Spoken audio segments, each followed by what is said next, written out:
speeldag om nooit te vergeten. En dat hadden we niet meteen verwacht in deze partij. Tussen de leiders in deze competitie, Anderlecht in donkerpaarse, donkerblauwe uitrusting. Dat was een paarse, nee mauve, tegen Charleroi, dat de derde stond in de stand. Luis Aranja, die kon breed lachen en ook aan de overkant zijn concurrerende, zijn tegenstandercoach met de brede smile op het gezicht om aan die wedstrijd te beginnen. Waarin we Charleroi in het begin vooral een paar keer geweldig zagen dreigen. En heel veel intensiteit op het veld gebracht. Met heel veel energie. Toch was het Steven Dilian die met de tiende van het seizoen, zijn tiende van het seizoen, de stand op 1-0 bracht. Steven Dilian op dat moment misschien een beetje tegen de gang van het spel in. Maar goed, in elk geval, toen ging de paal wat parten spelen. Roninho die op de paal knalde, Wilde daarna op de paal. Het was het signaal dat er wat stond te gebeuren aan de kant van Anderlecht. Want Wilde knalde alsof het een lieve lust was. En even later schoot hij wel raak. Eerst nog wat magere pogingen die net tekort kwamen. Maar dan, hij doet die wat knullig balverlies leed. En dan Wilde profiteert. 1-1, 19e van het seizoen voor Wilde. Charleroi blijft drukken en als Roninho in de fout gaat en zijn tweede geel en dus rood pakt, dan moeten er nog 6 minuten in de eerste helft gespeeld worden. Met wat minder volk aan de kant van Anderlecht. Penaltyfout, zo lijkt het op Ghislandi, maar de herhaling zal het duidelijk maken. Of in de herhaling was duidelijk dat het helemaal geen penalty was, maar een schwalbe. Hoe dan ook, we wilden knal binnen, 1-2, het is zijn 20ste van het seizoen. En nog is het niet gedaan in die eerste helft. Nog blijft Anderlecht knoeien. En met een te veel aanvallend ingestelde goalkeeper kan Oudezan profiteren voor de 1-3. Dat was de ruststand. Tweede helft, denk je dan, wat gaat Charleroi doen? Maar die gaan vooral terugkruipen. En daar profiteert de thuisploeg van. Eerst met 1, 2, 3. En even later, Roninho met zijn 6e van het seizoen voor de 3-3. Charleroi heeft een periode in deze tweede helft echt de pedalen verloren, het noorden kwijtgeraakt en ziet zijn voorsprong smelten als sneeuw voor de zon. En als dan Idrissi ook nog eens in de fout gaat en Regia kan profiteren voor de 4-3, dan begint het er bekaaid uit te zien voor de bezoekers. Bezoekers die de eerste helft de indruk gaven, meer dan de indruk gaven, om hier voor een verrassing te kunnen komen zorgen.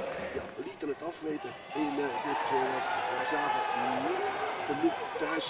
En mogelijkheden waren er wel. Maar de paal bleef en parten spelen. En ja, geluk moet je hebben, geluk moet je ook een beetje afdwingen. En als de mannen van Charleroi powerplay gaan spelen, dan kan de Regia nog eens profiteren met een mooie plaatsbal voor de 5. De wedstrijd gespeeld, want er zijn nog maar een paar minuten te gaan. Maar Charleroi blijft met de moed der wanhoop proberen en zoeken. En Idrissi, uitgerekend de man die onder de lat staat bij Charleroi, die maakt ook nog eens mooi af. 8 seconden voor het einde van de partij. Dat was dan meteen de eindstand. 5-4 eindigde die tussen Anderlecht en Charleroi. Charleroi heeft een goede beurt gemaakt. En Anderlecht heeft laten zien dat het scherp moet zijn en scherp moet blijven. We luisteren naar de twee trainers.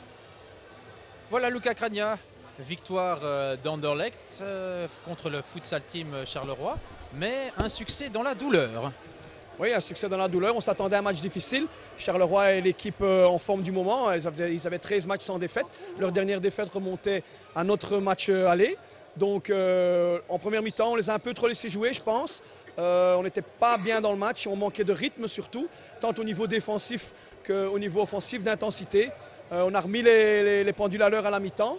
Et on a vu un tout autre Anderlecht en deuxième mi-temps. Je pense qu'en 7 minutes, on avait renversé le jeu. On avait le match en main à ce moment-là. Et on est redevenus les boss du terrain à ce moment-là.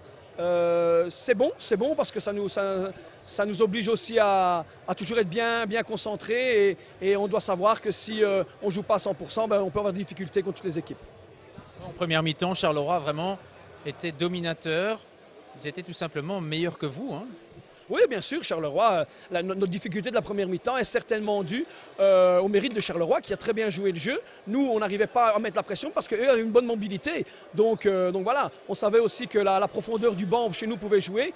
Et on s'est un peu énervé, on s'est un peu irrité avec les adversaires, avec l'arbitre, certaines décisions qui pouvaient être contestables. On m'a dit que le penalty n'existait pas. Mais bon, voilà, ça, ce sont des faits de match. Et on a su aussi en deuxième mi-temps, je suis très content parce qu'on a su aussi repartir à zéro, très certainement au niveau mental. On est revenu sur le terrain très calmement et on a su travailler ballon après ballon pour remonter au score et gagner ce match. En tout cas, Charleroi prouve avec ce match qu'il faudra compter sur eux jusqu'au bout, hein, plus que jamais candidat à une finale de play-off, hein. Je crois que Charleroi n'a plus rien à prouver à personne. C'est une excellente équipe. C'est un du top 3 du championnat belge. Les équipes qui vont jouer contre Charleroi, en les sous-estimant, ils font une grosse erreur. Je pense que ça n'a pas été le cas aujourd'hui. On a été un peu moins bien et eux étaient bien en première mi-temps. On a remis les pendules à l'heure en deuxième mi-temps avec une victoire à la fin, je pense, méritée pour notre fighting spirit, pour notre mental qu'on a su afficher, le calme à 3-1. Et aussi, voilà, je pense qu'on a fait une très bonne deuxième mi-temps, je suis très content. Maintenant, j'attends le match de mercredi parce que ce sera aussi un bon match chez eux, un match de coupe, un match aller. Donc il va falloir être très attentif et jouer. Vraiment, maintenant, on a été mis au... Allez, on a eu un avertissement et on doit rentrer 40 minutes comme la deuxième mi-temps mercredi. Allez, merci beaucoup Lucas Cragna. Voilà, Luis Aragna. Le futsal team Charleroi aura livré un beau combat et s'incline finalement avec les honneurs ici, hein, à Anderlecht. C'était un bon match. C'était un bon match de qualité, beaucoup d'intensité. Ils ont mérité. On va dire que nous, on a eu un premier mi-temps très bon premier mi-temps. Et au deuxième mi-temps, on a diminué un tout petit peu l'intensité. On a senti un tout petit peu. Mais je pense que même comme ça, on va dire qu'il y avait moyen de ne pas donner autant de cadeaux. Mais je dois féliciter mon équipe parce qu'elle a joué jusqu'au bout, à l'extérieur, contre l'équipe qui, on ne va pas se cacher, et c'est l'équipe la plus forte du championnat. Mais avec le travail, avec l'envie, doucement, on pourrait essayer quelque chose. On a le sentiment quand même qu'on est vraiment passé juste à côté de quelque chose d'énorme, hein, pour le futsal team Charleroi. Il y a eu aussi ces deux poteaux. Donc avec un peu plus de réussite, là-bas, il y avait peut-être moyen de prendre un point ce soir. Oui, avec un peu plus de réussite, mais le futsal et le football, il est comme ça, hein. Tu dois profiter des occasions que tu as. Il faut avoir un tout petit peu de réussite, mais il ne faut pas donner d'opportunités à l'adversaire. Ils ont été chercher les opportunités, ils ont cherché l'espace, et au deuxième mi-temps, ils ont changé le match, quoi.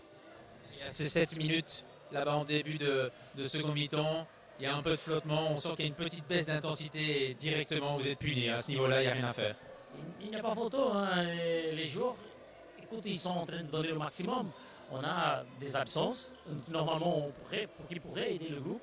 Mais ça, ce n'est pas une excuse, c'est vraiment, on savait qu'est-ce qu'on devait faire et les erreurs qu'on ne devait pas commettre. On avait parlé de ça, il y a quelques semaines. Si tu joues contre eux, tu essayes de faire un résultat, de faire un match presque parfait. Et on était le premier mi-temps, les premières 20 minutes. On a perdu les pédales un peu 7-8 minutes. Ça nous a coûté cher, quoi.